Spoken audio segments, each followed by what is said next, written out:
Hey guys, welcome back to C2E2. I'm Justin Tyler for Newsarama.com, talking with Mr. Ed Boon about Injustice: Gods Among Us. Thanks for coming down. Thanks for having us. Appreciate it. You bet. So let's talk about the story mode. For a fighting game, you don't really, the story mode has never been a huge focus, but this, it's like very much so.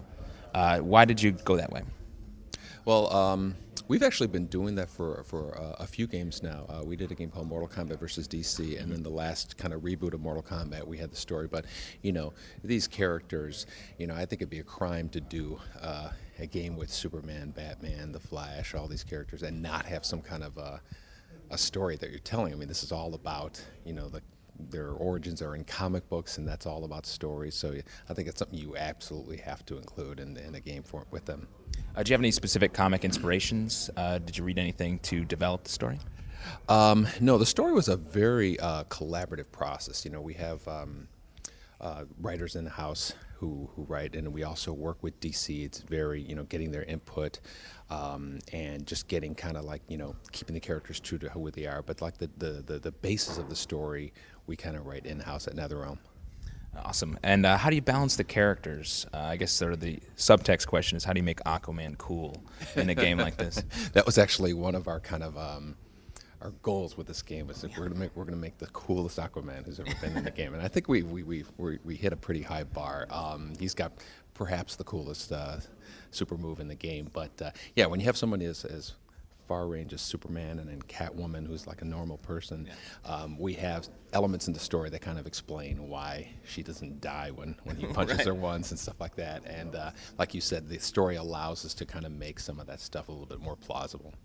Awesome. And you have the first DLC character, Lobo, is coming out. Why Lobo as your choice? You know what?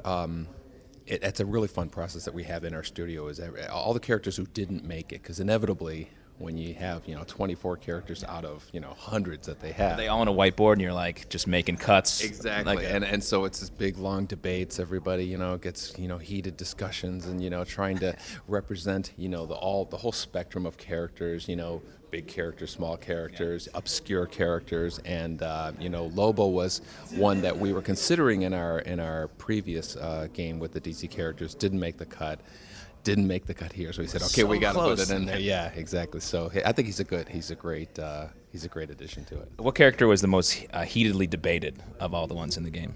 Of the normal characters? Yeah, the ones that were included. Heated debate. Probably someone like an Ares. Or Raven, you know, like not quite as recognizable as a Superman, Batman, or Flash, but, you know, again, we wanted to keep the balance of, you know, male characters, female characters, and just, you know, power characters, gadget characters, all that. And last question, was there one character that did make the cut that you were really pushing for? From the original cast, probably mine was Martian Manhunter. I wanted him. I'm still kind of kicking myself for being talked out of it, so next time I'm definitely gonna stick to my guns a little more. Awesome. Well, thanks for talking to us. And you guys stay tuned for plenty more from C2E2.